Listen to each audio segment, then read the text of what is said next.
Ketemu lagi bareng kita di Sameja Forum di episode ketiga setelah kemarin terakhir kita bercerita panjang lebar bersama Bung Reno terkait masalah seni, kepemudaan dan hal-hal lainnya.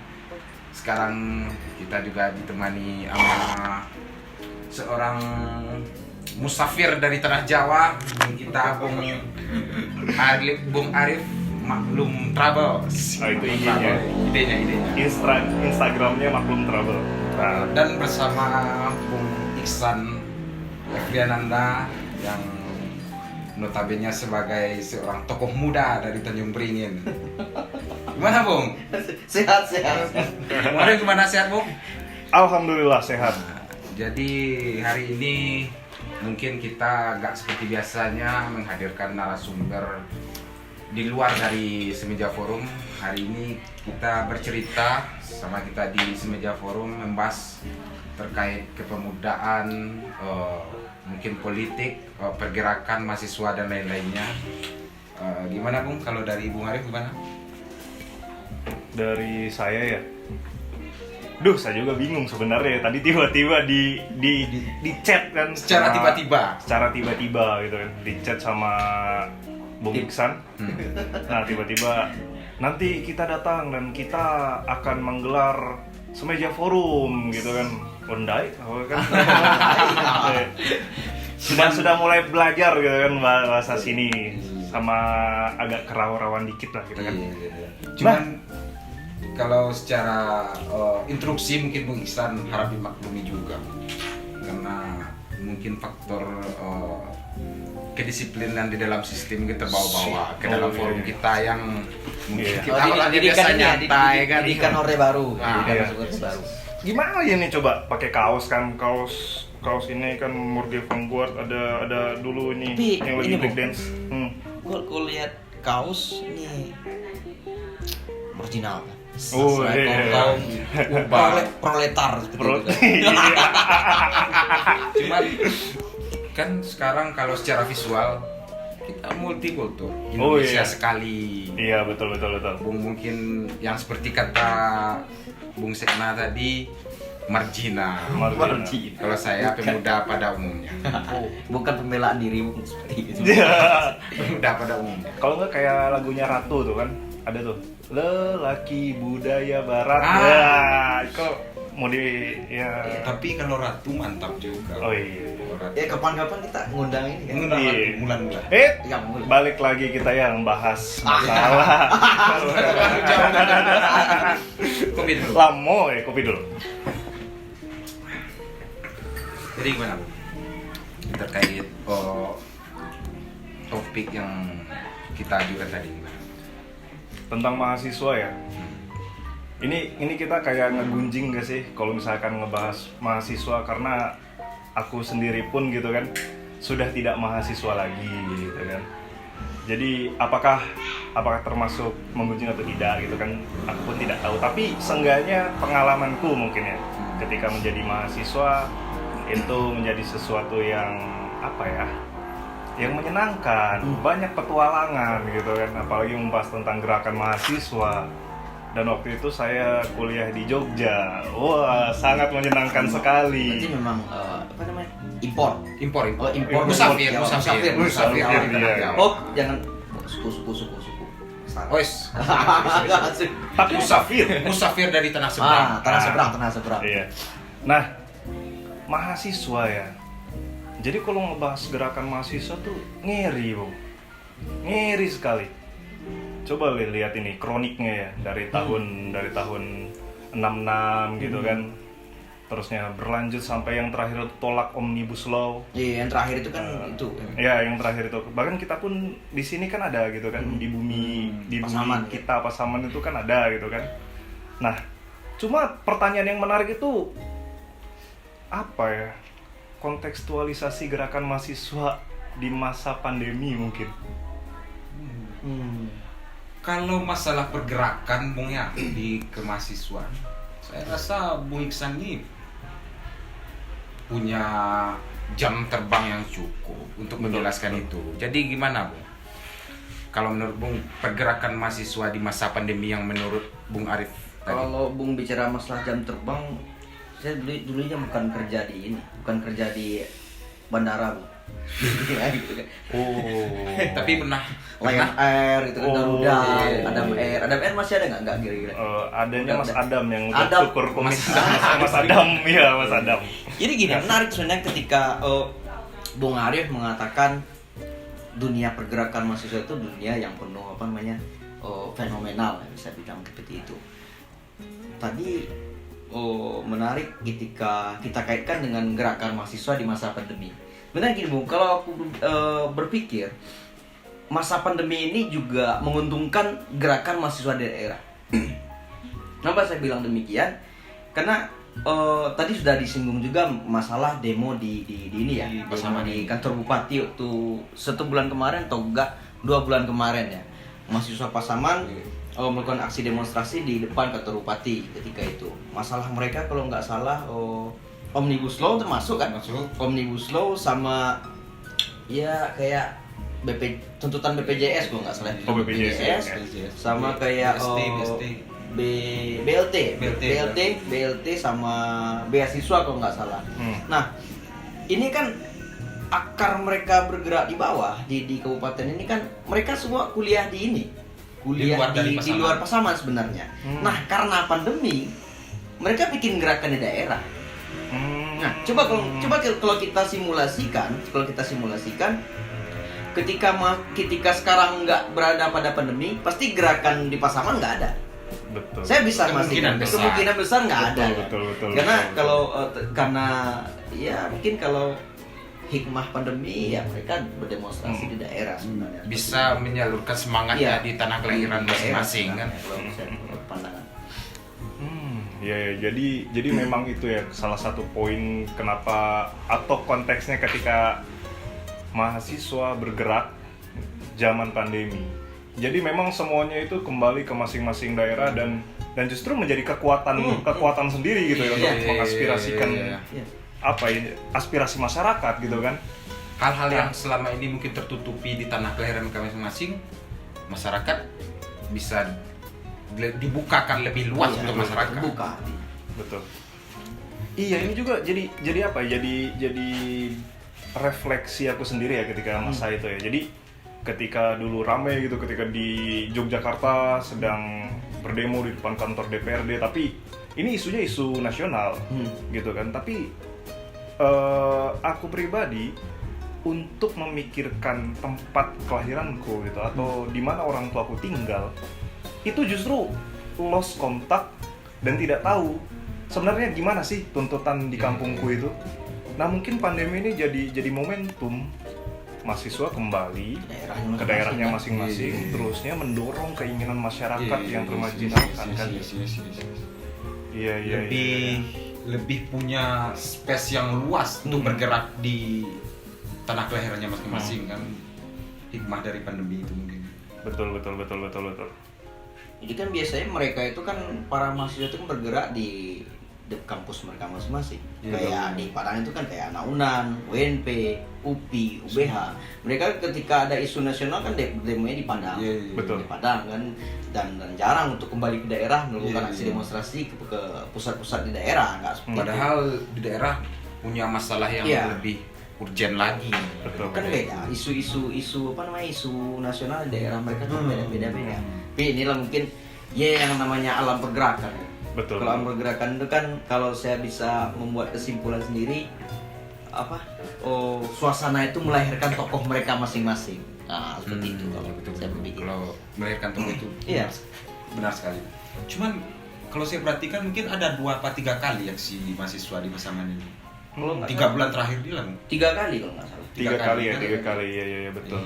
Yang masalah Omnibus Law, sama masalah sosial yang ada di Pasaman kan? Tapi menarik, Omnibus Law itu kabarnya 2 kubu. Itu yang lebih menariknya lagi kan.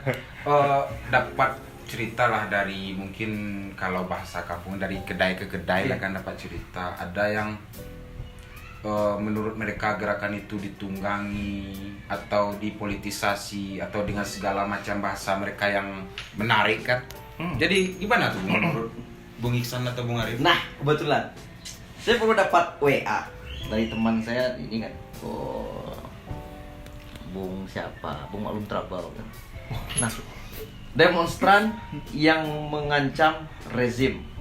Nah, Nah, ini kan ini masalah tunggang menunggangi. itu menarik itu. Tunggang menunggangi. Jadi berbicara masalah tunggang menunggangi ini sebenarnya ketika ada sebuah kelompok yang menyatakan gerakan mahasiswa itu ditunggangi, itu pasti ada tujuan mereka. Nah, jadi sebagai contoh, ketika itu saya di Padang, isu ketika itu isu BBM, sekitar tahun 2013 demonstrasi di Padang isu BBM. Nah, ketika itu kan yang menjadi presiden SBY. SBY kan 2013 kan masih SBY. Nah, ketika kami berdemonstrasi dari kampus, kalau nggak salah ke depan gubernuran, lanjut ke DPR, lantas masyarakat bilang gini, atau ada sekelompok masyarakat yang bilang gini, ini ditunggangi PDIP, ini ditunggangi partai oposisi ini. Jadi kalau menurut saya ada isu-isu penunggangan itu sebenarnya sudah lahiriah gerakan sebenarnya, Bung. Jadi kalau menurut saya gimana ya? Emang dah resikonya di dalam tanda kutip dituduh ada orang menunggangi itu dah resikonya. Tapi tidak tertutup kemungkinan memang ada gerakan-gerakan mahasiswa yang ditunggangi oleh kekuatan politik tertentu. Tapi kalau kita berbicara masalah tunggangan, kalau seandainya yang menunggangi itu berideologi yang sama dengan gerakan mahasiswa, contohnya gerakan A di mahasiswa, kayak teman-teman HMI gitu kan, kayak GMNI. Namanya ada teman tokoh-tokoh partai, tokoh-tokoh senior mereka yang memberi sebuah kajian pada mereka, tentu mereka bergerak. Nah, itu sebenarnya wajar-wajar saja. Kalau bagi saya wajar-wajar saja kan. Yang namanya ya Bung lah, nanti kalau merasa senior pasti ngasih materi-materi ke junior bergerak gitu. Sudah lahiriah sebenarnya kalau berbicara masalah tunggangan sebenarnya. Kalau menurut saya kan. Iya betul. Kalau saya nggak ada senior dan junior, Bung. Egaliter. Egaliter. Makanya kan kami bilangnya Bung dan Bung itu tanda egaliter. Oh, berarti udah ini ya. Udah Minang sekali kan? Minang. sekali. Awalnya jadi orang Minang mah. Iya, tadi disebut Minang sekali kan. Awalah jadi orang jadi orang awak, betul nggak? Sudah meminangkan diri. Iya. Tapi meminang seseorang belum ada, Bung. Meminangkan diri dulu. Balik. Oh iya. Itu sangat krusial. Masalah pinang meminang krusial. Iya. Menarik juga. Tapi gini, ketika di kampus dulu, aku pernah dengar anak kedot seperti ini. Rusak gerakan itu gara-gara kapitalis berambut panjang. Siapakah kapitalis berambut panjang? Siapa? Enggak dike ya. Hah? Kadang-kadang wanita. Iya. Aduh, Harta, tahta, wanita. Harta. Bisa. Penting dibahas. Bisa. Iya. Masuk ya. Tapi masalah iya sih, betul sih ya. Aku juga mungkin sependapat ya sama Bung Iksan ya, karena masalah tunggang menunggangi itu ibarat kata tuh kayak sungai gitu kan. Ada aliran-aliran kecil gitu kan. Tidak mungkin lah aliran kecil itu akan membelok dari sungai. Kalau misalkan punya tujuan yang sama, why not? Kenapa tidak? Gitu kan, karena kita bisa dibicarakan, bisa disemejakan gitu kan. Bisa dikompromikan dengan gerakan politik yang lain. Tapi sayangnya gini, Bung, kalau misalkan melihat realitas sekarang ya. Jadi misalkan ada oposisi pemerintah nih. Mahasiswa bersuara A. Kebetulan oposisi dari arus yang lebat itu sudah membaur dengan arus yang besar. Jadi oposisi sekarang sudah apa ya? Saya juga bingung gitu loh. Menunggangi siapa yang ditunggangi. Gitu kan. Kalau dulu jelas mungkin ya tahun 66 gitu kan. Seperti artikel yang tadi aku share gitu kan. Tahun 66 itu kan ada momennya di mana demokrasi terpimpin. Iya. Ya kan, di mana Bung Karno ya? Bung Karno ya kan, di mana Bung Karno itu kan di demo habis-habisan sama angkatannya GI ya. Iya. Angkatannya GI kan. Kami ya kan. Di situ kan HMI, GMNI, apalagi BEM di UI kalau nggak salah. Ya, BEM di UI kan. Nah, di situ kan saya tidak mau ini ya. Maksudnya nggak mau nggak mau mengatakan itu ditunggangi atau tidak ditunggangi gitu ya, tapi ada yang sealiran, gitu kan.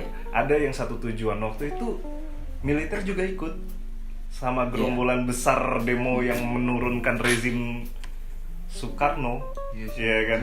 Nah jadi menurut saya kalau misalkan kepentingannya sama, why not gitu, kita bisa bergerak bersama-sama. Gerakan mahasiswa tidak eksklusif. Gerakan mahasiswa bersama rakyat dan elemen-elemen lain yang mendukungnya gitu. Ya tapi kan kalau berbicara masalah tunggangi tadi kan, kalau kita menyimpulkan hal yang biasa sebenarnya. Ketika ada gerakan mahasiswa yang ditunggangi kelompok tertentu, kalau ada tujuannya sama ya kenapa tidak gitu. Namun hal ini ya yang menjadi kadang-kadang semacam apa ya, semacam senjata dari pemerintah juga sebenarnya, Bung. Itu kayak seperti ini. Kayak demo waktu Omnibus Law ya. Omnibus Law. Pihak pemerintah kan bilang kayak gini, kalau nggak salah saya Pak Mahfud kalau nggak salah, atau Pak Luhut gitu kan bilang kan gini, gerakan mahasiswa itu ada yang menunggangi. Ya, ada menunggangi. Jadi ketika kata-kata menunggangi itu dilemparkan ke publik, kawan-kawan mahasiswa ini kan jadinya juga jadi semacam hal yang mengganggu di mereka, di orientasi mereka gitu kan. Betul. Kenapa hal demikian? Karena mungkin kawan-kawan mahasiswa dan kawan yang lain belum sadar, karena ditunggangi itu biasa saja sebenarnya. Biasa saja sebenarnya. Kecuali demo bayaran. Demo bayaran yang nasi bungkus gitu kan, kasih nasi bungkus, kasih teh yang pakai plastik itu kan, dikasih es. Ya kayak teman-teman yang inilah, yang kayak ya berjilid-jilid. Ntar lagi ada alumninya juga nggak? Ntar ada alumni juga. Udah kayak buku orang berjilid-jilid ya. Ya, jadi sebenarnya yang perlu dijadikan titik berat yaitu masalah tunggang menunggang gerakan mahasiswa sebenarnya perlu didekonstruksi ulang ya. Ketika mungkin kenapa menjadi sesuatu yang hangat ditumpangi atau menumpangi itu karena memang itu ada semacam counter attack. Semacam counter attack, dan itu membuat persepsi mungkin betul. Entah elemen-elemen yang terganggu dengan kata-kata itu ya, itu jadi antitesa gitu kan, atau menjadi apa ya, pokoknya berseberangan lah, vice versa gitu kan. Nah, berarti kita sepakat gitu ya, berarti harus ada dekonstruksi masalah tumpang dan menumpang gitu. Itu menjadi hal yang biasa gitu ya. Jadi inilah, kalau bisa kan ketika materi di gerakan mahasiswa itu kan ada materi manajemen aksi. Jadi di materi itu diterangkan kepada kawan-kawan, ya biasa aja sebenarnya, jangan terganggu dengan kata-kata tunggang menunggangi. Kenapa? Kalau kita terganggu ya pihak-pihak yang berseberangan ya menjadi itu, mereka mengambil itu sebagai senjata untuk melumpuhkan gerakan. Cuman Bung ya, kalau menurut saya masalah tunggang menunggang atau tumpang menumpang itu pemaknaannya di dalam masyarakat awam, mungkin pribadi itu masih mempunyai pemaknaan atau konotasi yang kurang bagus. Misalnya gini, ada satu gerakan mahasiswa di Pasaman, mahasiswa dari organisasi ini mungkin dimuatlah di surat kabar kan, gerakan mahasiswa ini ditunggangi oleh LSM ini. Walaupun nantinya LSM ini punya menurut Bung tadi ideologi atau pemahaman yang sama dengan gerakan mahasiswa ini, berarti kan mereka sama melaksanakan tujuan baik mereka. Cuman kalau dengan kata-kata ditunggangi ini bisa jadi hal itu menjadi kurang enak untuk dibaca di masyarakat atau didengar. Cuman kalau menurut saya masalah pemaknaan kata saja, tunggang menunggangi. Dan setelah kita lihat mungkin dari 10 gerakan yang ada di Indonesia mungkin 1-2 mungkin yang nggak ditunggangi. Masalahnya kan kita kan fair aja nih kayak gini. Pergerakan butuh logistik. Betul. Kita butuh makan. Kan wajar-wajar saja jika ada mungkin salah satu toko yang beritikat baik karena melihat semangat mahasiswa itu kan dikasih lah bantuan, bisa jadi makan siang atau gimana kan. Itu wajar-wajar saja. Wajar saja sebenarnya. Pemaknaannya pemaknaan. Betul. Iya, jadi ingat saya waktu apa namanya, waktu demo di Gejayan memanggil. Nah itu kan RKUHP ya. Iya, RKUHP kan. Itu banyak itu masyarakat yang mensupport mahasiswa itu. Iya. Wah, dari pedagang, dari iya. Ngasih kopi, ngasih minum. banyak itu. Berarti kan yang menunggangi mereka kan kekuatan masyarakat. Iya. Kekuatan masyarakat atau sekelompok kekuatan masyarakat menunggangi gerakan mereka. Nah, Iya. bagus juga sebenarnya. Loh, masyarakat kan ibaratnya apa ya? Yang misalkan abang tukang cilok gitu kan. Iya. Dia harus berjualan hari itu. Gimana dia pengen ikut demo coba? Yes. Iya. Salah satu apa ya? Giroh apa ya, untuk menyampaikan aspirasi. Giroh untuk apa ya, membela masyarakat atau bersama bergerak dengan mahasiswa ya dengan cara ini memberi mungkin diskon khusus untuk yang demo gitu kan, banyak sekarang bentuk-bentuknya itu untuk mensupport mahasiswa. Cuman itu. gini Bung setuju nggak Bung berdua ini, setuju nggak jika proses tunggang menengah seperti yang Bung katakan baru ini itu adalah bentuk keberhasilan mereka menyalurkan energi perjuangan mereka pada masyarakat? Setuju nggak Bung? Keberhasilan dari Bisa ya deh. mahasiswa atau organisasi-organisasi yang melakukan aksi itu menyalurkan energinya kepada masyarakat yang ada di sekitar itu. Contoh seperti ini, ada sebuah komunitas atau sebuah gerakan masyarakat sipil. Gue ingat nggak Gira? Kawan-kawan LBH. Iya. Itu kan mereka masyarakat sipil. Iya. Kekuatan masyarakat sipil. Nah, yang menjadi teman gerakan mereka siapa? Ya adik-adik mereka yang berada di kampus, junior-junior mereka. Yes. Sebenarnya kayak ini transfer ideologi sebenarnya. Ya, apakah mereka menunggangi gerakan mahasiswa? Benar. Karena mereka mentransferkan ideologi, mentransferkan energi gerakan agar mahasiswa ini bergerak. Kan hal yang wajar sebenarnya kalau saya seperti itu. Jadi, ya semoga lah nanti ketika podcast ya, apalah dialog kita ini menjadi sebuah perbincangan. Mudah-mudahan mempunyai energi juga di dalam masyarakat. Jangan sentimen ketika mendengar gerakan kita itu ditunggangi, ya biasa saja. Iya. Jadi hal yang biasa. Tapi ada, aku coba untuk menarik ibaratnya ke pemaknaan gerakan mahasiswa gitu kan. Sebenarnya apakah gerakan mahasiswa itu apakah tentang melulu kita harus berdemo di jalan gitu kan, dan kita harus pakai megapon, beraspirasi, teriak gitu kan. Ya pokoknya intinya aksi gerakan mahasiswa. Apakah sebenarnya ada bentuk lain nggak sih? Kan sekarang apa ibaratnya ya? Kan mungkin gitu ya, zaman dulu gitu kan. Semua saluran aspirasi itu kalau misalkan ingin didengar gitu kan, itu kayaknya harus turun ke jalan semuanya. Masa aksi gitu kan. Iya. Tapi Budaya, Bung sudah membudaya seperti itu. Sudah membudaya. Tapi yang sekarang kanal untuk menyampaikan informasi kan atau aspirasi itu kan ada banyak. Ya, Instagram, Twitter, Facebook, video, TikTok. TikTok bagus juga. Bagus. Kan ada tuh istilahnya. Atau kan. kita bikin TikTok nanti. Itu. Cuman kalau TikTok Jadi gini Bung, kalau aku memandang ya, dari elemen yang ada ya. Jadi dari doktrin yang ada pada sebuah gerakan. Dia kan 1908 kan Budi Utomo. 1908, 1928, 1966, 1974, 78, bahkan 98 terakhirnya seperti itu. Yang tercatat di dalam sejarah sebenarnya gerakan mahasiswa. Nah, mungkin tidak sebagian dari kita tidak memaknai dari 1908. Budi Utomo itu kan bukan mereka berdemonstrasi sebenarnya. Ya. Budi Utomo kan tidak identik dengan Betul. demonstrasi. Budi Utomo identik dengan menyampaikan intelektual mereka. Membagi Makanya intelektual. mahasiswa dulu tulisannya bagus-bagus. Okay, Ya kan? okay. Mereka menulis di koran atau membuat majalah-majalah yang dalam tanda kutip misalkan indie, majalah-majalah sendiri. Mereka bikin majalah, mereka salurkan. Mereka bikin surat kabar sendiri, mereka salurkan. Itu yang terjadi pada 1908. Ini patut kita apresiasi atau patut kita tiru.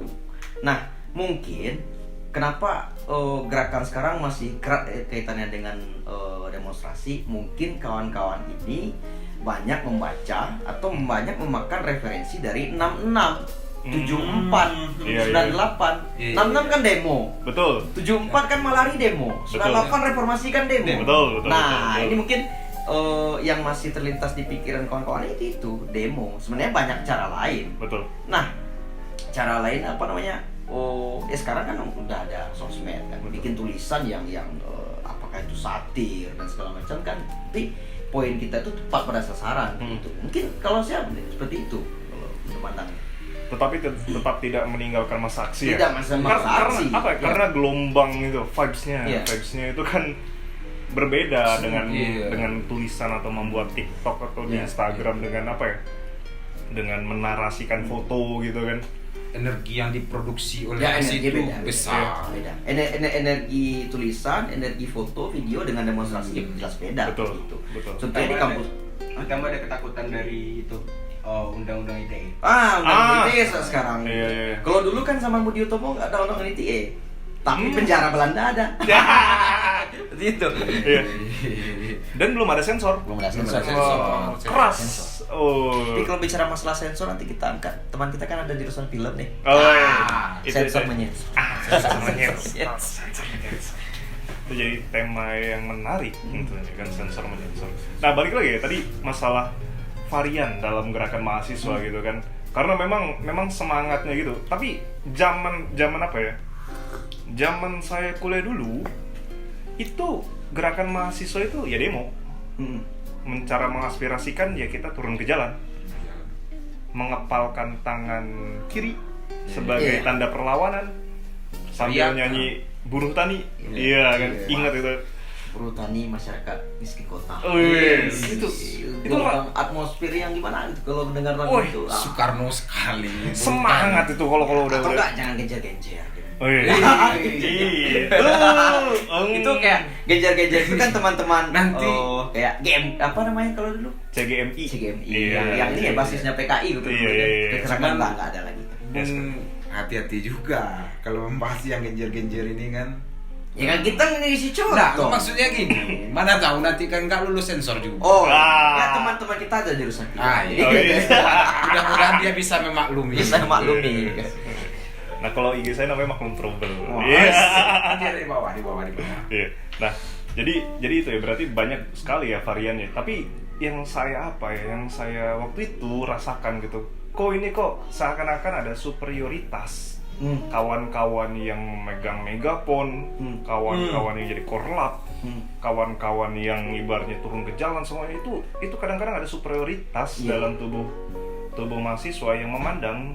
Misalkan ada kawan-kawan yang liputan gitu kan, entah kalau sekarang mungkin beragam ya, ada yang mungkin nanti sifatnya menulis atau menjadi waktu zaman saya nggak lari kemana-mana karena ini pengalaman saya pribadi. Nah, sebenarnya itu menjadi apa ya? Menjadi penggembos gerakan mahasiswa sendiri. Jadi mungkin gerakan mahasiswa sekarang, karena saya juga bukan mahasiswa sekarang itu, jadi nggak tahu alam mahasiswa sekarang seperti apa. Tapi rasa-rasanya seperti tidak usah diulangi lagi gitu. Yang ada sekarang saling support, mutual aid. Iya. Semua elemen dikerahkan gitu kan. Mungkin anak-anak seni gitu kan bisa dengan dia, mungkin ketika aksi dia bisa teatrikal gitu kan, itu kan sering terjadi gitu kan. Tapi gini Bu, kalau soal ini ekspresi ya, ekspresi ya. Oh, ini saran. Kalau ini bukan menceramai kawan-kawan mahasiswa sebenarnya. Jadi kita itu harus, saya lebih ke kontennya tuh lebih tajam. Jadi sekarang kan konten-konten poster-poster mahasiswa itu banyak nyeleneh gitu. Nah, kalau dapat jangan ada yang nyeleneh seperti itu, tapi satir. Satir itu maknanya dalam. Sekarang kan ada kadang-kadang tulisan-tulisan yang berbau dengan pornografi. Yes, banyak sekali. Yang berbau dengan apa namanya? Ya yang kita kan orang bukan timur. budaya kita. Kita kan orang timur. Jadi Iya. jadi sebenarnya pesan itu nggak sampai. Tapi yang ada hanya lelucon. Lelucon inilah yang dimanfaatkan Oleh oknum tertentu. Kadang oknum tertentu untuk melemahkan gerakan mahasiswa. Yes, betul. Seperti itu. Jadi emang konten-konten, kita kan zamannya milenial ya. Konten-konten itu memang disiapkan secara rapi, secara terinci, dan benar-benar marwah perjuangan itu nggak rusak seperti itu. Nah, jadi saya sepakat sekali dengan Bung. Cuma gini Bung, gimana menurut Bung berdua ini jika gerakan itu juga disalurkan kepada pemuda atau pelajar? Menurut Bung, mahasiswa seperti apa harusnya perannya dalam hal itu? Mahasiswa sekarang terpisah dari pemuda. Itu saya Bagaimana setuju sekali. menurut Bung? Gerakan mahasiswa terpisah dari gerakan pemuda. Sebentar dulu, yang kita mungkin perlu mendefinisikan pemuda itu seperti apa dulu. Karena mahasiswa pun pemuda. Iya. Nah, kalau menurut saya Ah. seperti ini. Pemuda itu kan menurut undang-undang di bawah umur 30 ke bawah. Betul. Mahasiswa kan memang pemuda. Pemuda menjadi mahasiswa. Namun seperti ini. Kadang-kadang mahasiswa yang sudah merasa diri mereka kaum intelektual di rantau mengeksklusifkan diri mereka di Sosial lingkaran tanah mereka. kelahiran. Yes. Ini kadang-kadang. Iya, iya. Nah, Itu saya lo- setuju lo gitu. ini Saya mungkin pernah juga mendengar seperti itu. Ada beberapa kelompok yang mahasiswa, tapi bukan mahasiswa pada umumnya. Iya. Ada beberapa, satu apa ada orang yang mereka mengeksklusifkan lingkaran kemahasiswaan mereka di dalam masyarakat, apalagi itu pemuda. Hmm. Saya pernah menemui itu. padahal mereka kan katanya baca buku tak. Ah, Tapi mereka, kenapa mereka berada pada di luar masyarakat? ya, jadi menurut Itu. Bung berdua ini yang notabene pernah menjadi mahasiswa, gimana harusnya peran mahasiswa itu yang seharusnya untuk menyalurkan energi mereka kepada kepemudaan atau circle-circle dalam masyarakat. Saya boleh ngasih contoh nggak? Silakan Bung. Ada sekelompok mahasiswa. Ini saya nggak mau sebut nama kelompok nih, nanti teman-teman kita yang mengedit marah pula kan. Nama kelompok. Jadi kelompok ini ingin mengadakan aksi demonstrasi, ya kan? Tentu aksi demonstrasi ada kajian. Betul. Ada sebuah merangkum permasalahan menjadi satu tuntutan. Kan seperti itu yang namanya sebelum aksi demonstrasi. Nah, kelompok mahasiswa ini menanyakan kajian kepada masyarakat. Kajian akademis. Seharusnya kan yang mengkaji secara akademis itu kan mahasiswa, bukan Iya, masyarakat, iya. bukan pemuda. Betul. Nah, ini saya juga semacam tanda tanya besar ketika itu. Nah, ketika mahasiswa menanyakan kepada pemuda, ini mau demo. Oh, demo kepada A. Terus mahasiswa nanya sama pemuda, lu udah ada punya kajian nggak? Nah, ini kan lucu sebenarnya. Seharusnya pemuda daerah yang menanyakan kajiannya kepada kaum Mahasiswa. intelektual yang namanya mahasiswa tadi. Hmm. Jadi mahasiswa itu mentransfer ilmu sebenarnya. Apa yang mereka dapat di perguruan tinggi ini yang mereka implementasikan pada daerah. Lucu ketika mereka menanyakan kajian akademis kepada Kepemudaan atau pemuda masyarakat, atau kan? masyarakat. Apakah aksi mereka hanya sekedar berteriak Betul. tanpa ada intelektualitas di dalamnya? Ini masalahnya. Makanya saya bilang tadi, gerakan mahasiswa dan gerakan pemuda dan masyarakat agak terpisah sekarang. Jadi yang menjadi sumber keresahan masyarakat itu tidak dapat ditangkap dalam sebuah gerakan mahasiswa. Ini salah satu contohnya seperti itu. Nah, gimana menurut Kan seperti itu. Jadi ada semacam kelucuan sebenarnya. Seharusnya kan mereka kaum intelektual. Kaum intelektual itu yang mentransfer energi gerakan mereka terhadap masyarakat. Tan Malaka kan masa aksi, Iya. gitu kan nggak pernah Tan Malaka Aksi mahasiswa. nggak pernah Tan Malaka memisah dari gerakan massa, nggak pernah. Iya. Nah, seperti itu. Iya sih, jadi apa ya? Jadi gerak sendiri-sendiri gitu. Itulah yang tadi sempat saya mention gitu kan. Ini loh, penggembosan gerakan, penggembosan aliran besar itu kadang-kadang terjadi. Karena pertama itu tuh glorifikasi gerakan mahasiswa itu sendiri. Kadang-kadang terjadi seperti itu. Padahal contoh-contoh masa-masa lalu gitu kan, banyak itu sebenarnya contoh-contoh di mana semua elemen itu bergabung gitu kan untuk menumbangkan setan gitu kan, ibaratnya kan dengan terminologi setan dulu kan itu kan. Tumbangkanlah setan-setan di jalanan gitu kan.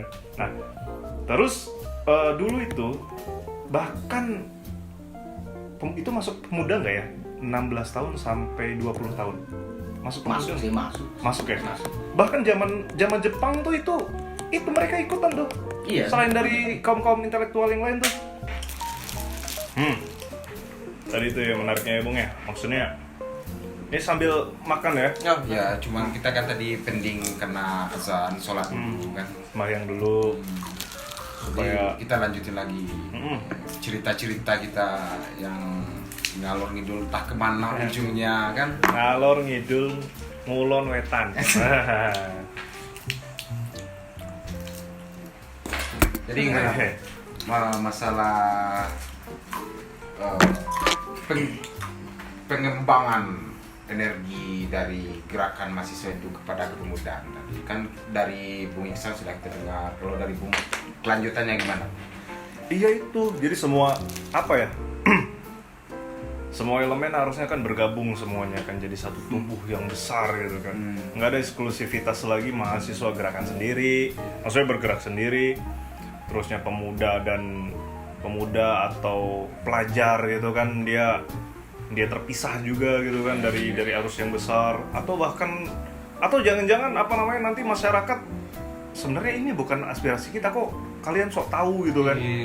Kalian sok tahu sih, pengen Bisa jadi tuh, bisa jadi. iya. Jadi misalkan awal itu Jen di kedai itu, kok mahasiswa kok kenapa kok mahasiswa tuh demo-demo gitu kan, padahal kita masyarakat ya biasa-biasa aja. Iya. Itu kan berarti ada diskonektivitas antara beberapa elemen kan. Nah, cuma itulah ya, harapannya sih semuanya menjadi inklusif. Semuanya gitu kan. Sinerginya itu Sinergi semuanya kan. Jadi gelombangnya nanti lebih besar lagi kan. pasti. Cuma ada yang heran nih, Bung. Sama Bung Iksan ya. Jadi sama Bung Teddy, sekarang tuh kadang-kadang saya sendiri sering mendengar itu kan, kamu tuh mahasiswa tuh jangan suka ikut-ikutan demo lah. Atau ada lagi, misalkan ya open recruitment gitu ya, ketika ada yang mau bekerja, kamu pernah demo nggak? Jadi seakan-akan mahasiswa gitu yang sudah lulus kuliah gitu kan, mencari pekerjaan gitu kan, dan pernah dia demo gitu kan. Sekarang kan demo itu menjadi momok di dalam sebuah company mungkin, iya, atau kan? lembaga-lembaga kan. Jadi kenapa gitu kalau misalkan aku dulu pernah demo gitu, kok kenapa sih misalkan ya dulu aku pernah demo gitu, terus kenapa dengan seorang pendemo kenapa kok seakan-akan ada stereotip yang negatif terhadap seseorang yang pernah berdemo atau mahasiswa yang sekarang berdemo gitu kan. Sepertinya itu dosa besar sekali. Iya, misalkan itu ya, ada seseorang gitu kan atau oknum gitu kan, ngapain sih mahasiswa itu demo, macet-macetin jalan aja gitu kan, atau nanti paling ujung-ujungnya juga bakar halte gitu kan, atau nanti bikin rusuh di tempat itu, bakar mobil dinas itu kan apa ya, semacam apa ya, semacam sisi atau stereotip negatif yang disematkan kepada pendemo, padahal maksudnya mungkin itu bisa saja ditumpangi dalam tanda kutip yang membuat rusuh gitu kan. Nah, itu yang tumpang menumpang kayak gitu mungkin perlu hati-hati kawan-kawan gitu kan. Cuma itulah sisi-sisi atau stereotip negatif itulah. Bagaimana menurut Bung Iksan sama Bung Teddy gitu kan? Bang gini, Bung. Kalau anggapan itu ada wajarnya juga, Bung. Contohnya kayak gini yang terakhir yang di Jakarta kemarin bakar halte gitu kan. Jadi wajar jika katakanlah masyarakat menilai itu negatif, wajar. Mungkin yang melakukan itu bukan dari mahasiswa itu, katakanlah itu ditumpangi dalam tanda kutip, dan itu muncul sebagai mahasiswa hal itu. Jadi wajar jika ada stereotip seperti itu, pendemo itu gak baik atau segala macam lah yang seperti Bung katakan tadi, di dalam sebuah company atau lembaga yang ingin merekrut pekerja baru menanyakan itu, karena pasti mereka punya ketakutan juga akan hal itu. Jadi kalau menurut saya harusnya kita beraspirasi itu dengan cara yang baik juga, dan jika hal itu terjadi tumpang menumpang atau tunggang menunggang itu perlu jadi perhatian yang serius juga buat kawan-kawan mahasiswa kan. Iya sih, jadi apa ya? Ya mungkin mata kita juga harus terbuka sangat lebar gitu ya. Jadi ya memang realitanya memang sempat ada yang rusuh, atau bahkan sampai kawan-kawan kita pun kadang-kadang ada yang tanda kutip cedera sampai meninggal gitu kan, sampai meninggal. Ada yang hilang ya kan. Tapi toh menurut tapi saya pengen tahu dulu tanggapan Bung Iksan gimana? Ini kalau menanggapi ada statement ya, ini soal statement ya. Kenapa masyarakat berstatement? Oh, yang pertama buruk tentang demo, yang kedua mendukung demo, kan seperti itu. Oh, kalau statement yang mengatakan lu ngapain sih demo gitu. Nah, ini ada yang pertama kalau saya ada indikasinya melemahkan gerakan. Nah, ini saya kan orang pemerintah nih, Bu. Nah, dalam psikologi pemerintahnya seperti itu, menghalang-halangi gerakan untuk menghalangi gerakan yang akan menentang kebijakan kita, itu pasti akan dilakukan. Pasti akan dilakukan siapapun pemimpinnya. Ya, yang namanya kebijakan itu harus terrealisasi. Yeah. Nah, ada semacam mungkin ada sebuah gerakan yang berasal dari bawah yang melemahkan hasrat gerakan itu seperti itu. Ini lu ngapain sih demo gitu kan? Bikin macet jalan atau bikin kotor dan segala macam. Ini ada kesengajaan yang itu dari oknum-oknum, mungkin oknum-oknum yang nggak senang demo, nggak senang demo. Kenapa? Kebijakannya terganggu karena demo. Misalnya jadi bos-bos tambang gitu kan, bos-bos perusahaan dan segala macam. Itu yang pertama. Terus yang kedua mungkin bisa jadi karena ulah dari mahasiswa sendiri, kayak kawan-kawan itu kan kayak bakar halte, terus bakar mobil merah. Nah seperti itu. Jadi mungkin kalau saya mendeskripsikan, kadang-kadang perangai orang yang demo pun merusak citra mereka sebenarnya. Sebenarnya kan nggak perlu bakar halte. Namun saya membaca sebuah artikel. Memang ada sekelompok teman-teman kita, teman-teman yang melakukan gerakan ya, termasuklah kalau mungkin teman-teman anarko gitu kan, teman-teman anarko mungkin seperti itu kan, teman-teman anarko yang kalau nggak hidup api, berarti perjuangan kita nggak berhasil, nggak hangat ya. Berarti ini sebenarnya kita teman-teman mahasiswa harus membuat metode sebenarnya. Nggak perlu ada perusakan, nggak perlu ada nggak perlu ada api di jalan dan segala macam.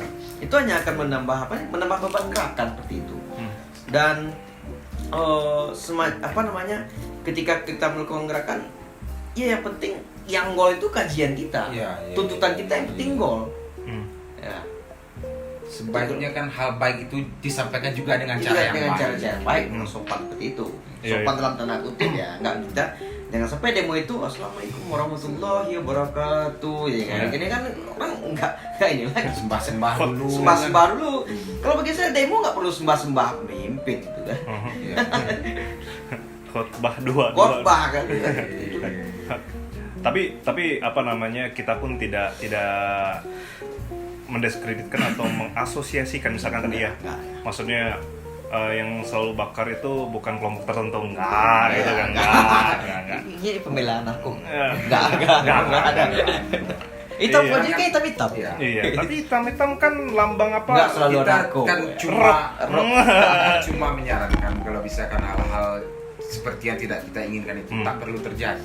Dan mungkin satu lagi ketika mungkin yang ketiga tadi yang kalau aku membahas mungkin masyarakat tidak merasa aspirasi mereka tersampaikan. Iya. Kalau masalahnya aspirasi masyarakat tidak tersampaikan oleh mahasiswa atau pergerakan mahasiswa itu tidak berdasarkan keresahan rakyat, memang itu kesalahan kajian kalau saya. Betul. Itu kan kesalahan kajian. Betul. Benar nggak seorang mahasiswa atau benar nggak ketika sekelompok mahasiswa yang dikaji itu benar-benar permasalahan masyarakat.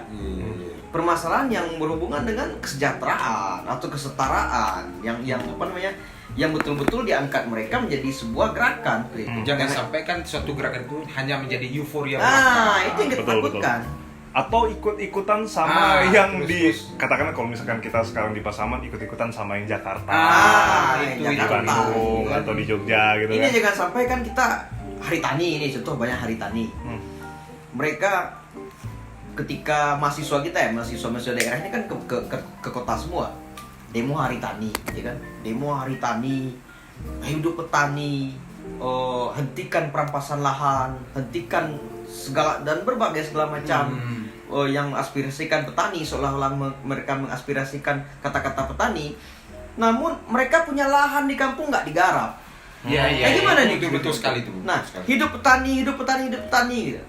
Kadang di lahan mereka di kampung yang apa namanya yang punya potensi, atau mereka ketika mereka liburan nggak pernah bergaul dengan petani. Terus. Karena ini mana yang ini salah satu penyebab dari gerakan mahasiswa itu nggak sampai substansi. Iya. Seharusnya kan benar-benar masyarakat petani itu bagaimana di bawah, mulai dari kelangkaan pupuk, Iya. belum lagi Kesejahteraan mereka, belum lagi ketika tahun 2015 kalau nggak salah SE Gubernur Sumbar yang ketika lahan itu tidak digunakan selama 3 bulan diambil alih oleh TNI ketika itu ada SE Saudara Gubernur. Nah ini kan sebenarnya jadi dilema juga. Ya ketika kita mahasiswa tidak mau apa namanya lahan kita digunakan oleh pihak lainnya kita garap. Nah inilah ketika ini juga bersangkutan dengan sinergi gerakan pemuda dan mahasiswa sebenarnya. Berarti pengkajiannya itu harus sampai pada realita yang terjadi di harus dalam realita masyarakat itu yang sendiri. dikaji seperti itu. Deep research gitu kan. Iya. Terus ngapain belajar ini? Belajar apa namanya penelitian buat skripsi kalau misalkan Nah, di lapangan ini nggak dipakai. Nah, udah diajarin kan metode kualitatif, kuantitatif, Iya. atau campuran. Sekarang gini, kita bisik nih ya. Yakin nggak skripsi itu kan gini? Contoh di kampus saya, di kampus, ya kan di kampus. Yakin nggak skripsi itu diterapkan? Kan gitu. Iya, betul. Ini kan sebenarnya lebih ke ini ya, lebih ke manajemen perguruan tinggi sebenarnya. Iya. Apakah perguruan tinggi ini menjawab keresahan masyarakat sekarang? Iya. Sekarang gini, Bung. Pasaman atau Sumatera Barat lah, Sumatera Barat. Kampus di Sumatera Barat itu lebih dari 2, ya kan? Ada UNAN, ada UNP, ada UPH, ada UPI, ditambah lagi stiker-stiker, ditambah lagi STI. Nah, dengan banyaknya kampus di Sumatera Barat, sudah sampai di mana transfer keilmuan mereka ke tengah-tengah masyarakat. Sudah sampai di mana peran UNAN, peran UNP, peran UPI terhadap daerah. Nah, ini kan kita pertanyakan juga sebenarnya. Harusnya. Kampus ini kan kalau kita bilang benteng pertahanan rakyat. Ya, apakah kampus ini masih benteng pertahanan rakyat atau apa namanya? Benteng yang menjadi kolonial yang menindas rakyat seperti itu. Ini yang saya pertanyakan sebenarnya. Atau mesin penggeraknya oligark. Oligark kan? Itu Yang punya kampus konglomerat. Ya. Kayak di kampus saya kan, kampus saya punya konglomerat. Kebijakan-kebijakan kampus berbasiskan kapital gitu. Ya, kita terang-terangin aja. Ya. Di UPI gedung-gedung milik kampus itu buat wedding. Ya, buat wedding. Mayoritas seperti itu. Nah, ini kan pertanyaan besar juga, apakah hak-hak mahasiswa di kampus sudah terpenuhi? Jangan-jangan kampus ini sekarang udah ini ya, bukan memproduksi kaum intelektual lagi, tapi memproduksi barang-barang yang dibeli oleh masyarakat. Ya nggak perlu namanya perguruan tinggi, itu kan namanya dengan perburuan tinggi atau PT perseroan terbatas. Iya. Tapi memang realitanya seperti itu, Bung. Maksudnya karena kan kampus ya, kita balik ke masalah kampus gitu kan. Bagaimana sih kalau apa yang mungkin kawan-kawan rasakan gitu kan? Ya ngampus, setelah ngampus itu seperti sudah ada polanya gitu kan. SD, SMP, SMA, kuliah, kerja, gitu kan. Ya memang seharusnya seperti itu, Bung. Karena kenapa? Cara bertahan hidup, gitu kan. Selain cara bertahan hidup, bagaimana kampus juga mempunyai sisi-sisi tanggung jawab yang dulu pernah diajarkan kepada mahasiswanya. Kalau di tempat saya tuh ada namanya Catur Dharma. Kalau di Catur Dharma ya, mungkin beda dengan kampus-kampus yang lain gitu kan. Kan kalau secara umum Tridharma atau Seumumnya Tridharma. Tridharma kan? Ya, yang Tridharma ketiga kan pengabdian masyarakat. Nah, pengabdian masyarakat. Nah, sekarang pertanyaan besarnya itu sebenarnya sisi mana sih? Atau realitas kampus mana sih yang mengajarkan Tridharma tadi? Terutama yang Dharma yang terakhir. Ya kan, masalah pengabdian masyarakat. Jangan-jangan disimplifikasi hanya KKN saja gitu kan. Disimplifikasi dengan apa ya? Dengan membuat event misalkan. Kalau dulu saya itu ada misalkan Seminar. kegiatan seminar gitu kan, kegiatan masyarakat dia ikut nimbrung, terusnya ikut goro gitu ikut kan. goro, membuat apa namanya, membuat gapura gitu kan. Apakah hanya sekedar itu atau kampus juga sebenarnya bertanggung jawab untuk mengedukasi mahasiswanya bagaimana cara beraspirasi? Nah itu yang nggak ada. Jadi kan gini, di dalam perguruan tinggi kan, Ya. yang pertama itu mendapatkan pendidikan dan pengajaran yang layak. Yang kedua penelitian dan pengembangan. Yang ketiga pengabdian masyarakat. Oh, Nah. satu lagi kalau di kampus saya, Hah? dakwah Islamiyah. Itu kan keislaman gitu Iya, kan. iya. Nah, kampus kami yang ini yang umum kan. Ah. Jadi kenapa hal itu bisa terjadi? Karena di dalam perguruan tinggi yang kedua dan ketiga itu enggak matching gitu loh. Enggak sama atau enggak sesuai. Nah, bilang seperti ini. Ketika kawan-kawan atau apa namanya orang-orang terjun ke masyarakat, sebelum terjun itu pernah diteliti nggak masalahnya? Masalah di lapangan. Makanya hal demikian terjadi, tidak ada transfer ilmu yang datang dari kampus kepada masyarakat tidak sesuai tridharma perguruan tinggi kedua dan ketiga. Penelitiannya A, implementasinya B. Nah, kecuali ada ini kita buka-bukain aja ya, masalah AMDAL. Masalah AMDAL tambang di suatu tempat. Ya kan? Yang bikin AMDAL itu kan dosen-dosen perguruan tinggi. Yang demo masalah tambang itu kan mahasiswa mereka. Kan aneh sebenarnya. Jadi apakah perguruan tinggi itu benar-benar berpihak pada masyarakat atau pada kapital sebenarnya? Nah, ini kan seperti itu.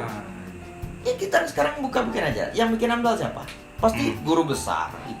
Otomatis yang pertama orang bidang lingkungan, orang hukum, orang sosiologi. Ini kan mereka yang mengeluarkan analisa dampak lingkungan terhadap suatu daerah, contoh tambang ya. Tambang. Ini kan dosen-dosen mereka. Dosen mereka mengeluarkan AMDAL. Oke, fix. Hasil AMDALnya di daerah ini bisa dibikin tambang. Nah, masyarakat menolak kan? Kerjanya kan seperti itu. Nah, yang demo yang di tengah masyarakat siapa? Mahasiswa mereka.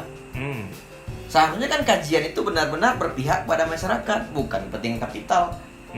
Benar, orang butuh hidup. Peneliti itu butuh hidup. Tapi apa yang lebih penting daripada hanya sekedar butuh hidup selain kemanusiaan begitu? Saya pikirnya demikian sebenarnya. Berarti apa yang menjadi atau jangan-jangan ada ketidaksinergian di dalam sistem kampus? Bisa jadi. Bisa jadi ada Kepentingan disconnect. rektor dengan dekan beda. Nah, itu apalagi kan sampai apalagi rektor hanya dikasih sekian, dekan hanya sekian. Gitu. kalau sampai mengerucut seperti itu kan, berarti kita harus mempertanyakan juga ada apa dengan mereka. Makanya di sana. tidak sesuai tridharma perguruan tinggi yang kedua dengan yang ketiga. Yang diteliti A, implementasinya B. Iya. Harusnya kan tidak seperti itu. Sekarang gini lah, sumber potensi wisata, ya kan?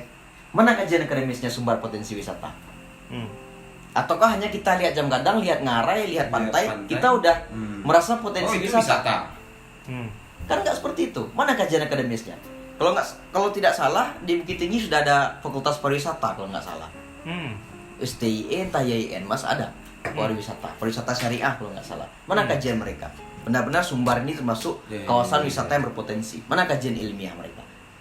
Jangan-jangan kebijakan dari pemerintah hanya menerka-nerka hasil dari tweet-tweet orang, hasil di snapgram orang.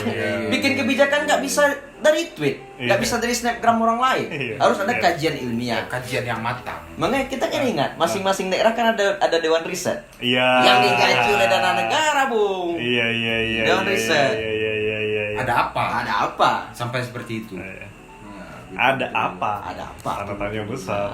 Iya. Cuman tanda Bung, tanya, kalau tanda kita tanya. membahas masalah kemahasiswaan, pergerakan, pemudahan dan apapun itu yang menyangkut sebuah perguruan tinggi, mungkin banyak sekali yang akan kita bicarakan di sini. Jadi coba kita arahkan pemikiran-pemikiran Bung terhadap daerah ini. Ini orang Gimana? udah kayak Karni Ilyas. Enggak, ini Udah. Bung. Karni Ilyas kan bubar. Enggak. Oh iya. Enggak. gini Bung. Pensiun. Ini gantinya. Oh iya Nggak betul. gini Bung, Teddy masalahnya kan Ilyas. Teddy kalau kita terbatas membahas itu dengan durasi yang panjang, penonton kita kan bukan cuma mahasiswa saja yang kita harapkan.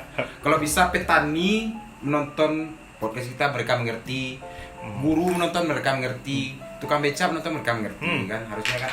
Jadi menurut Bung, saya ambil kata-kata dari Bung Rizal tadi, implementasi apa sih yang harus diimplementasikan oleh pemuda dan mahasiswa yang paling vital di daerah ini? Langkah awal sebenarnya simple. Bikin skripsi di daerah sesuai daerah masing-masing. Dan mengangkat potensi. Dan mengangkat potensi daerah masing-masing. Contohnya ada mahasiswa jurusan perikanan. Ya kan? Cuma gini Bung, Perikanan. skripsi itu kan merupakan sebuah kajian juga. Kajian, Itu skripsi kajian itu, Bu. Kajian ilmiah itu. Kajian ilmiah. Bisa nanti jadi jurnal. Maksudnya jurnal itu bisa itu tulisan yang bisa dipublikasi. Sekarang kan udah wajib dipublish ya? Ya, Sudah ya dipublish. sudah wajib kan? dipublish dan itu bisa jadi ini konsumsi internasional. Iya, harusnya kan. Semua orang bisa tahu tuh. Jadi kan ini, cerita kita kan tidak sinkron antara penerimaan perguruan tinggi yang kedua dengan yang ketiga. Jadi ini saran saya agar mahasiswa-mahasiswa yang sedang melakukan skripsi, ya, buatlah judul atau bikinlah konten skripsi berdasarkan daerah masing-masing. Contoh, Iya, betul. mahasiswa perikanan. Mahasiswa perikanan ini kalau bisa judul skripsi mereka di daerah mereka masing-masing. Nah, tugas pemerintah daerah mengakomodir ini kan bisa juga dilepas. Bisa juga dilepas mereka. Ya. Jadi pemerintah ataupun kelompok pemuda ini kawal skripsi beliau. Apa yang hasil penelitian Iya, mereka? betul. Contoh perikanan hasilnya A, yang implementasikan bisa bersama-sama. Nggak cukup hanya pemerintah, tentunya masyarakat harus mendukung. Nah, seperti itu. Iya, tentu dukungan data itu Dukungan sangat penting. data. Sangat penting. Sangat penting, itulah yang nanti akan diolah menjadi skripsi. Dan satu lagi Bung, harusnya lembaga yang ada real data yang disuapkan kepada diberikan kepada katakanlah itu mahasiswa sedang membuat kajian skripsi itu harus real. Gimana yang sebenarnya terjadi di dalam masyarakat? Bukan data melalui angka-angka ini 100, ini 1000. kayak ini kan. Masyarakat nggak butuh angka-angka, Bung. Dan satu lagi tambahan, belajarlah mengorganisasi massa. Tuh. Itu dia. Jangan, jadi kan permasalahannya gerakan mahasiswa dan pemuda terlepas ya, ada pemisah, ada jurang pemisah. Jadi memang mahasiswa atau pemuda itu memang bisa mengorganisir massa. Ya, betul. Jadi benar-benar tindakan kita atau gerakan kita memang sesuai dengan kehendak massa, kehendak Betul, rakyat. betul. Seperti itu. Contohnya lagi ada satu lagi yang paling mendasar di daerah kita ini. Contohnya mungkin ini cocoknya buat mahasiswa-mahasiswa kebudayaan mungkin. Contohnya kenapa kampung ini dengan kampung satu lagi selalu ada perselisihan. Nah ini kan bisa dikaji oleh Iya, mahasiswa harusnya kan. antropologi. Ya, Harusnya kan dikaji. Iya. Kenapa itu terjadi? Baik itu dalam peralatan olahraga, peralatan hiburan masyarakat, hampir setiap perhelatan-perhelatan yang ada, perselisihan itu terjadi antara kampung A sama kampung B. Nah makanya ini buat ini ya, ketika kampus kan untuk mendapatkan tambahan jurusan di perguruan tinggi kan ada kajian. betul. Nah, saya sepakat dengan Bung Teddy tadi mengenai masyarakat kita kan belum terbiasa dengan konflik. Ya. Biasa dengan konflik dan sering konflik ini hadir di tengah masyarakat dan sudah pasti perpecahan. Pasti. Nah, perpecahan itu erat kaitannya dengan budaya. Nah, fakultas budaya kita kan ada. Apalagi sekarang di Sumbar, di Unan kalau nggak salah ada jurusan antropologi. Kan bisa ketika sinergi dari gerakan-gerakan ini kan bisa menetralisir masalah yang terjadi di masyarakat. Kan nggak perlu demo jadinya. Betul. Ketika kajian kita di kampus kita terapkan masyarakat aman kan nggak perlu demo sebenarnya. Betul, karena sudah secara secara organik itu membentuk itu, sendiri Iya, gitu ya. iya. Kayak inilah kayak tubuh gitu kan, ada misalkan dulu tuh ada sempat apa namanya itu? Sekarang COVID nih, Iya. ya kan? Jadi kalau misalkan itu tuh nanti tubuh tuh membentuk imun tersendiri. Itu Membiasakan diri. Membiasakan diri. Jadinya nanti membentuk sendiri tuh. Iya.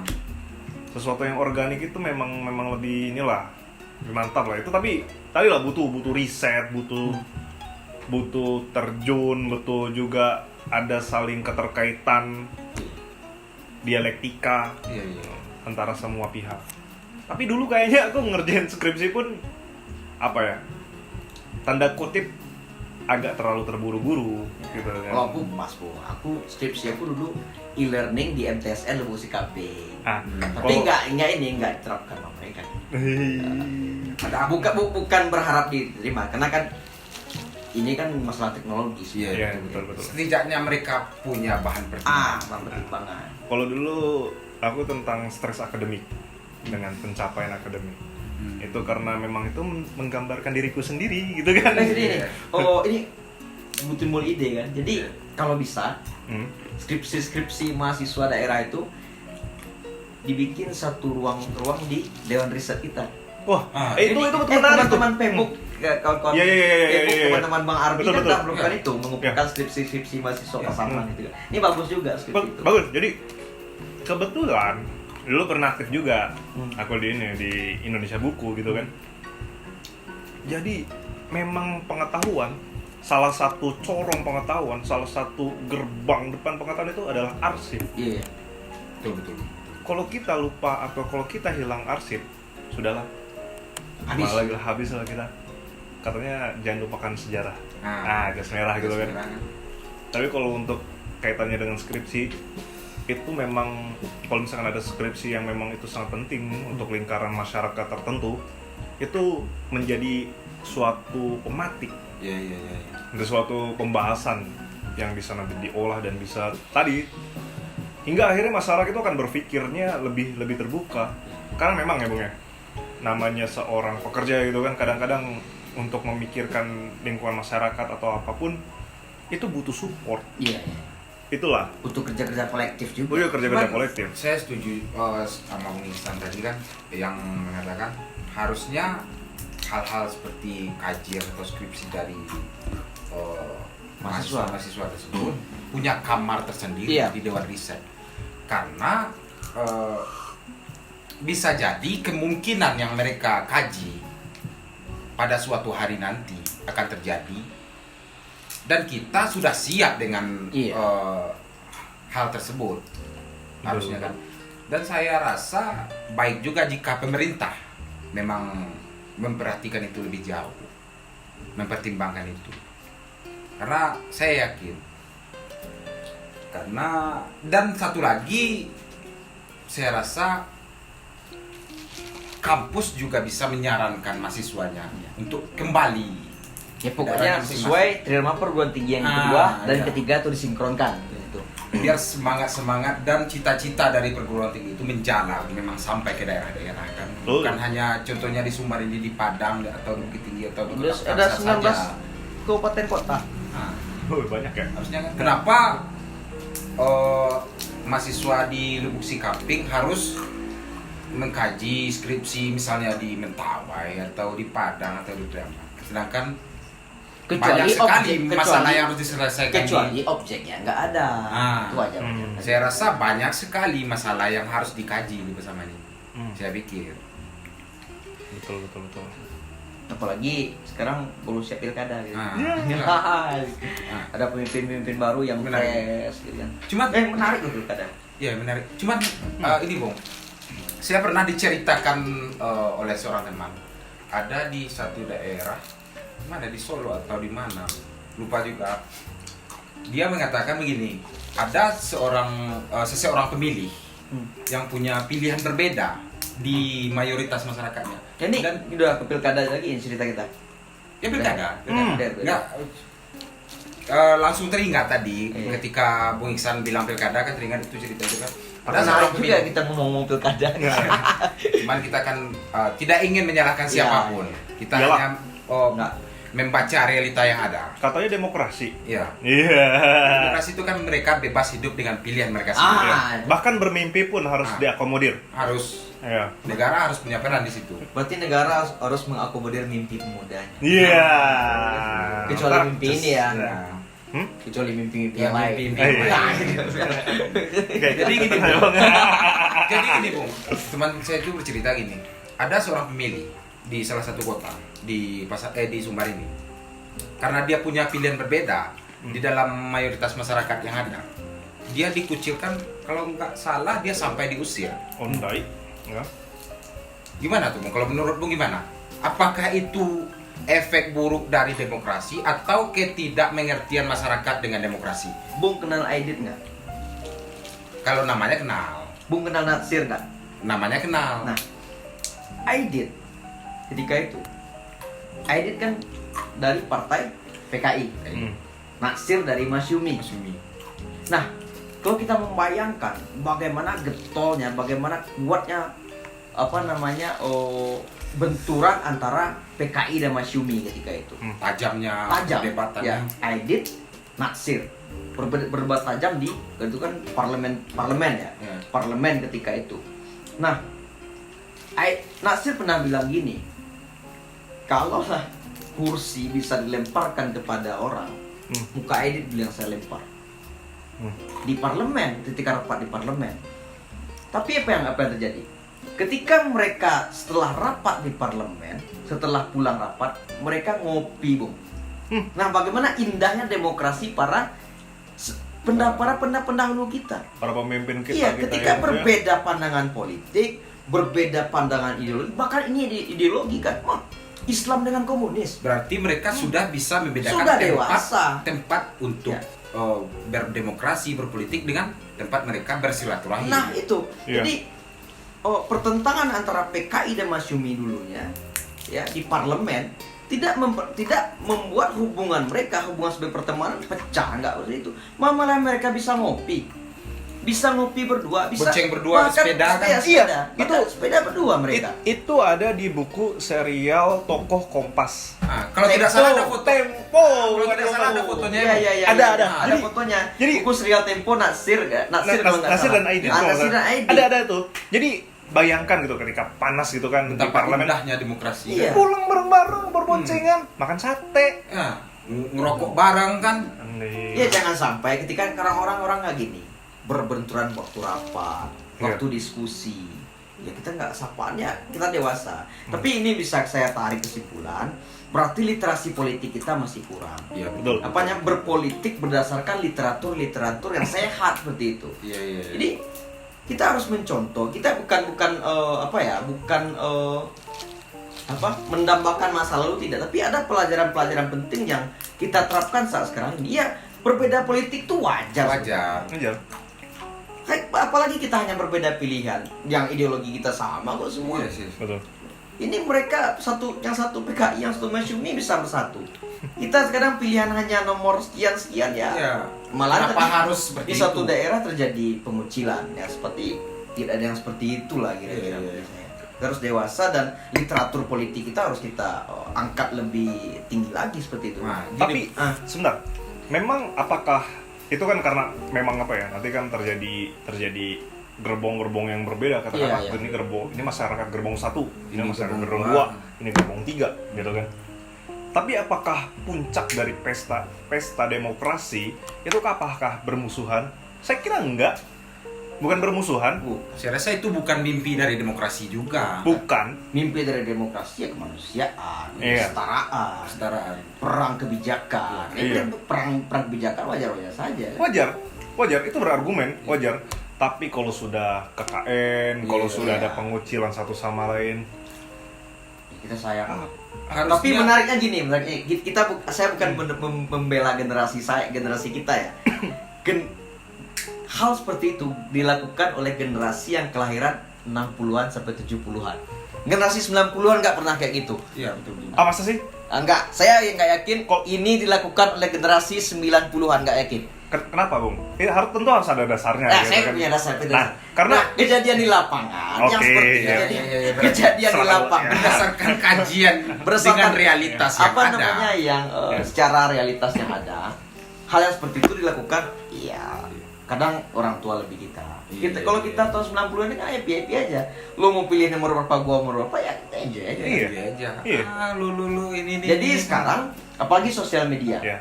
Jadi saran saya ketika ada kampanye pemerintah, ini kan sering nih kampanye pemerintah sekarang. Tolong awasi anak Anda berinternet. Tolong awasi anak Anda memakai smartphone. Sekarang bukan anaknya yang Harusnya diawasi, diperbaiki. tapi orang tuanya yang harus diawasi. betul Seperti itu. betul. Iya. Orang tua yang harus diawasi. Anak-anak ya kadang mau main game. Nah, orang tua kadang-kadang main Facebook 1-2 jam ya. Kadang-kadang nge-share berita yang nggak baik, perpecahan di tengah demokrasi Betul. seperti Itu kayak inget waktu apa ya? Waktu pesta demokrasi besar-besaran ketika ada dua kubu yang bertarung Cebong presiden. sama kampret. Ah, Lu cebong. itu gimana coba? Ada cerita apa ya? Sebuah keluarga, Iya. keluarga inti. Iya betul pecah jadi itu dua. betul sekali Bu, betul sekali. Aduh, Saya itu apa ya? Apa satu lagi kadrun gitu. Betul sekali. Lu milih siapa kemarin 2014? Aku milih tentu Naruto, Ah.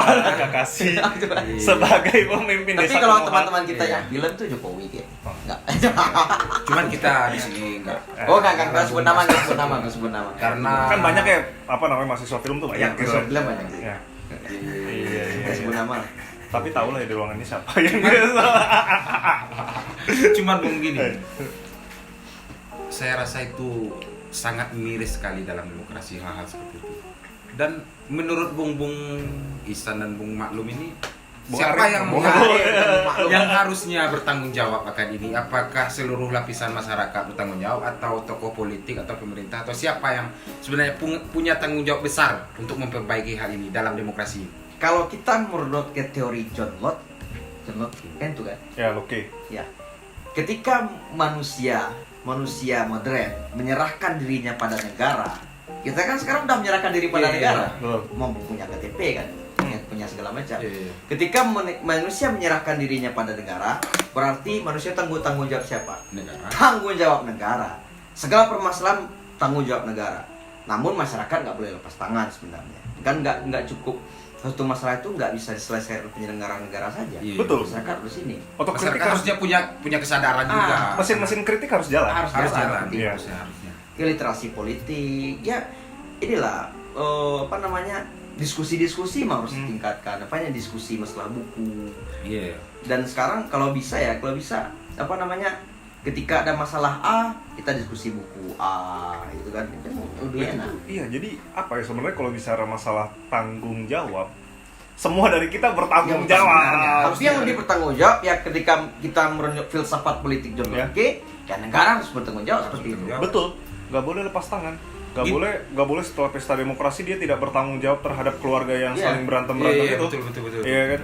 Atau mungkin mikirnya ketika sudah terpilih, ini Apa tinggal namanya gimana cara istilah ilmiahnya rekonsiliasi ya? Nah, rekonsiliasi. Nah, jadi apa ya waktu itu tuh kayak pendapat apa ya? Aku melihat realitas itu ya, itu jadi kayak, duh, ngapain? Jadi Iya. jadi malah mungkin ada sebagian pemuda malah agak menjauh dari demokrasi. Aku juga tidak tahu betul, karena betul. melihat realitas seperti itu. Tidak Nah, bisa ini- disalahkan juga mereka sampai apolitis kan? Iya.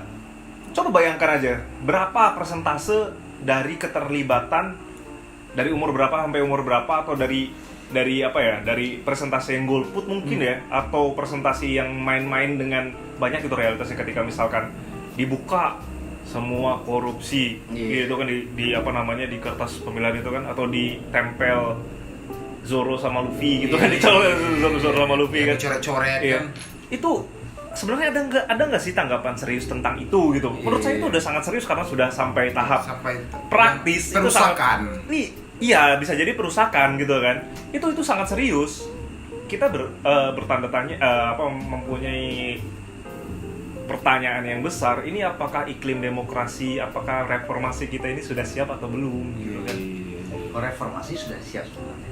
Kalau saya reformasi sudah siap. Namun kan ini kan ketika kita menarik intinya kan kenapa sih anak muda itu mungkin apolitis, apolitis gitu kan. Sebenarnya kita nggak apolitis sebenarnya. Malahan kita sering berpolitik juga sebenarnya kan. Dengan masuk organisasi kita sudah berpolitik. Iya, Tapi betul, Bu. masalah pilkada, memang aku juga lihat kan di di sosmed kan, ketika ada anak muda yang coret-coret kertas suara. Nah ini kan tugas kita bersama. Ya tugas kita bersama. Ya ini kan arsip negara. Betul. Sebenarnya kalau kita kaji secara hukum kan, ini kan dokumen negara. Berarti perusakan dokumen negara sebenarnya itu seperti itu. Jadi memang sekarang belum ada tanggapan, sebelum ada tanggapan yang serius tentang hal itu. Kalau merujuk pada arsip tadi, saya rasa hal itu ada baiknya diarsipkan karena pemerintah nggak harus menutup diri karena hal itu pernah terjadi di negara kita kan. Misalnya menutup diri kayak gini, pemerintah tidak bisa mengatakan demokrasi kita baik-baik saja. Buktinya ada ini, ada itu. Ya, saya bukan untuk bahan buat untuk evaluasi di dalam lingkaran pemerintah itu sendiri kan.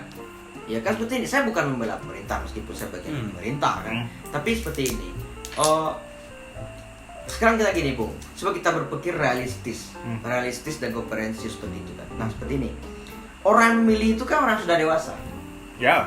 Ya kan? Orang dikategorikan dewasa. Dikategorikan dewasa. Secara angka. Secara angka. Berarti yang melakukan coret-coretan terhadap suara kan orang-orang yang dianggap sudah dewasa. Ya. Nah seperti ini. Kan nggak mungkin ada anak 5 tahun yang masuk ke bilik suara, kan nggak mungkin. Kecuali ada semacam propaganda di belakangnya, ada semacam kelompok memang dicoret-coret di luar dan itu diviralkan di sosial media. Itu tidak bisa kita pungkiri, bisa benar terjadi seperti itu. Bisa, ada kemungkinan. Selalu ada kemungkinan ya. Yang kalau bagi saya hal yang bisa kita lakukan edukasi politik sebenarnya. Kenapa kita harus memilih? Alasan kan beda-beda. Saya harus datang ke kotak suara membawa sebuah harapan. Bung Teddy datang ke kotak suara membawa sebuah harapan. Bung Arief kan kemarin nggak milih kan? Bung Arief nggak milih kan ada alasannya juga. Mungkin beliau yang pertama Pilihnya bukan di sini. Pilihnya bukan di sini kan. Yang kedua mungkin beliau nggak percaya terhadap calon-calon ada, wajar-wajar saja. Tapi kok bisa tahu kalau saya tidak milih? Saya milih loh. Di mana Bung memilih? Dalam hati nurani. Ada hati nurani, gitu kan? Gini, Bung. Syahadat memang bisa di hati nurani, Bung. Tapi demokrasi nggak bisa di hati nurani. Iya. Bekerja. Kerja. Pak Jokowi gitu kan. Kerja tipes. Tapi gini, jangan Bung, kerja mulu. Ya. Merujuk pada edukasi seperti yang dibilang Bung Iksan tadi kan. Setuju nggak Bung berdua ini jika suatu hari negara membuka pendidikan demokrasi, pendidikan politik kepada pendidikan dasar? Ke pendidikan dasar, tujuan di SMA. Tujuh. Tapi iya, dulu tuh PPKN. Ada nggak sih sekarang? PPKN kan untuk sekarang keluarga negara masih ada. Iya, maksudnya apakah mengajar tentang demokrasi atau itu nggak sih PPKN sekarang tuh? Iya, ada. Ada gitu. Tapi kan cuma teori. Cuma teori. Iya, kalau ngafal aja sih. Ngafal ya, iya. ngafal. Tapi nggak cuma PPKM kalau ngafal semuanya kalau itu kan. Itu kan. Semuanya juga ngafal. Berarti kan titik poinnya kalau misalkan ngafal atau tidak menghafal atau melihat realitas sosial, memang sistem pendidikan yang harus kita pertanyakan kan. Iya. Tapi sebenarnya materi demokrasi ini sebenarnya ada nggak sih? Dan tidak apa-apa lah. Mungkin levelnya itu adalah menghafal dulu baru melihat realitas sosial. Mungkin seperti itu kan. Tapi ada nggak sih contoh-contoh kayak tadi mungkin Natsir dengan Aidit diberikan nggak sih contoh-contoh kayak gitu kan? Mungkin akan terkenang gitu kan? Dulu orang-orang kita dulu itu kalau misalkan beda pendapat di meja kan, ini nggak masalah gitu kan? Kita tetap berangkulan, tetap boncengan, tetap ngentapel. Bung yakin nggak buku seri Tempo itu? Buku seri Tempo ya? Buku seri Tempo seri pahlawan ya? Iya. Buku Natsir Aidit itu ada di pustaka sekolah. Ini kan literatur politik sebenarnya Bung tadi kan. Nah, ketika seorang guru seorang di sekolah itu lebih kaya literatur politik, pasti mereka bisa menjelaskan kepada anak-anak didik. Pasti dulu demokrasi itu seperti ini. Enggak hanya sekarang kan kita guru-guru itu hanya buku tebal ini yang ini kan, yang diajarkan. Bukan literatur lain. Sekarang kita yakin nggak buku-buku Tempo itu dibahas di sekolah? atau buku-buku Kompas atau apa namanya kalau menyangkut demokrasi majalah-majalah Gatra ya kan, Gatra kayak basis, anak SD baca masalah basis, baca filsafat, wah kan keren. Tapi dengan hal filsafat yang ringan kan, banyak juga hal yang ringan. Ya. Seperti itu. Atau jangan-jangan, mohon maaf di sebelumnya Bung, dibatasi untuk itu. Bisa jadi sebenarnya. Itu Jangan-jangan lah, buku yang warna merah dianggap jadi ya ini tugas kita kaum muda sebenarnya. Betul. Komunitas-komunitas literasi, Iya. komunitas-komunitas diskusi gitu kan. Pengetahuan itu hak semua orang. Hak semua orang. Hak asasi pengetahuan itu tidak ada batasan. Sama seperti jatuh cinta. Iya. Jatuh cinta hak semua orang. Hak semua Tapi orang. implementasinya gagal atau tidak ya tanggung jawab Iya. sendiri. Bukan Betul. tanggung jawab orang. Betul. Kalau udah sampai ranah praksis itu tanggung Wah. jawab masing-masing, Bung. Sinkronisitas antara Jadi pengetahuan dan gini, aksi. melenceng dikit kan. Jadi kebebasan berpikir itu memang dilindungi oleh negara. Tapi hasil kebebasan berpikir belum tentu dilindungi. Nah, itu. Seperti itu. Tapi minimal kebebasan berpikirnya dulu lah. Ah, dengan cara apa ya? Ibaratnya dengan cara aksinya itu adalah membaca buku apa saja diperbolehkan. Jangan-jangan nanti kita judge by the cover juga kali. Iya. Ya, Itu mudah. udah cover buku langsung antum sesat darahnya halal ya, repot juga ya kan. Ini mentang-mentang berjenggot sekarang udah pakai antum. Iya. Antum Ukti, anak anti. uhibu kafilah. Cuma begini Bung, menarik kalau dari kita membahas tadi kan insiden-insiden yang terjadi pasca pesta demokrasi ini kan. Saya kemarin beberapa hari yang lewat dapat WA dari seorang teman. Kebetulan teman itu adalah mungkin pemimpin administrasi di daerah administrasi yang dia pimpin kan. Dia curhat gini, saya gagal Bung katanya. Kenapa gagal? Partisipasi daerah masyarakat di daerah saya sangat rendah sekali untuk datang untuk memilih. Kalau menurut keterangan dia sekitar 60% dari semua pemilih yang ada yang datang ke TPS dengan alasan macam-macam. Yang pertama karena COVID, yang kedua karena mungkin pilihan. Dia sampai mengatakan gini, apakah itu tugas saya untuk mengedukasi masyarakat saya untuk kedepannya agar tidak terjadi hal-hal yang seperti itu lagi. Gimana tuh Bung kalau menurut Bung masalah partisipasi masyarakat itu dalam realita pilkada kita ini kali ini? Ya, kalau beliau masuk tokoh di masyarakat atau beliau ketika beliau sebagai tokoh masyarakat atau beliau sebagai penyelenggara negara di suatu daerah atau nagari, ya tanggung jawab beliau. Tanggung jawab beliau gitu. Harusnya tanggung jawab beliau. Tapi wajar saja ketika beliau merasa gagal ya gagal berhasil itu kan soal lain. Ya. Itu. Yang penting usaha. Yang penting usaha. Kita usaha dulu lah. Iya. Ya sampai dia bilang gitu, saya gagal Bung. Harusnya tidak seperti ini. Tidak seperti ini yang saya inginkan yang terjadi di dalam masyarakat saya. Kenapa? Apa yang salah dengan saya katanya seperti itu. Semacam frustasi gitu kan. Tapi ya frustasi bisa jadi Bung. Memang sih ya, karena memang kalau misalkan itu adalah sebuah capaian beliau gitu kan, ya memang ada beban tersendiri tentu, gitu kan. Tapi kan yang lebih penting kan bagaimana menciptakan ekosistem demokrasi yang memang fair, Ya. ya kan. Bahkan Semeja Forum pun salah satu cita-citanya adalah menciptakan gelombang, menciptakan letupan gitu kan. Iya. Siapa tahu gitu kan. One day. One day gitu kan. Minimal terbuka dengan hal-hal yang baru gitu kan. Minimal terbuka dengan hal-hal yang baru, terusnya bisa menerima perbedaan pendapat, itu hal yang biasa. Asal jangan menyakiti, ya sakiti itu gak enak. Cuma gak enak. Cuman karena keasikan ngobrol sambil ngacang dan ngopi udah beberapa waktu kita lalui. Kita udah berhasil melalui satu maghrib di dalam podcast Ini kan ya menjelang akhir. Jadi nanti kita kan mau menjarang-jarang ngobrol juga sekarang. Iya. Ya teman-teman kita quality time kayak kita. Ayung sekarang kan lagi di Padang gitu Iya. kan. lagi sibuk menimba ilmu yang mudah-mudahan akan dibawa ke ranah pasaman tercinta ini kan. Amin. Dan ini gini Bung, setelah Sekarang kan betul malam kita ngumpul.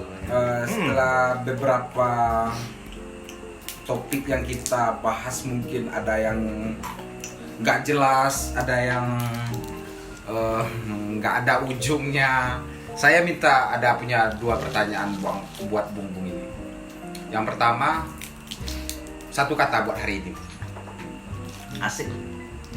Hari ini atau podcast sekarang? Hari ini. Kalau hari ini secara umum lelah. Yang kedua, asik, lelah. Iya. Yang kedua, 1 kata buat pasaman. Oh, pasaman. Oh, 1 kata ya. 1 kata buat pasaman.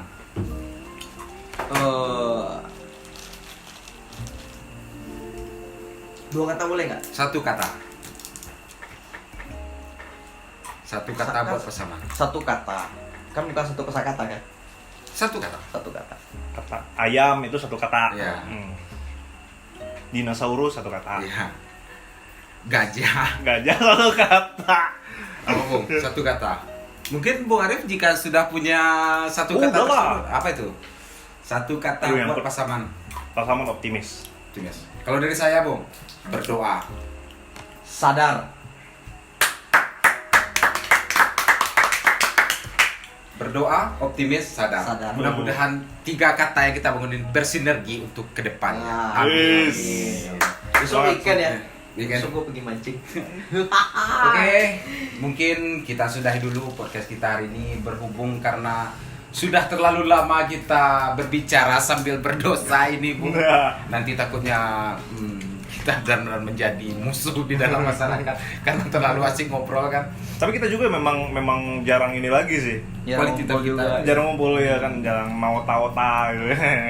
Mungkin baiknya kita sudahi dulu Bung ya. Hmm. Oke, sekian dari kami Sameja Forum. Jangan lupa nanti nonton dan subscribe di akun kami Sameja Forum, dan Instagram dari Bung Bung berdua ini nanti ditaruh di bawah.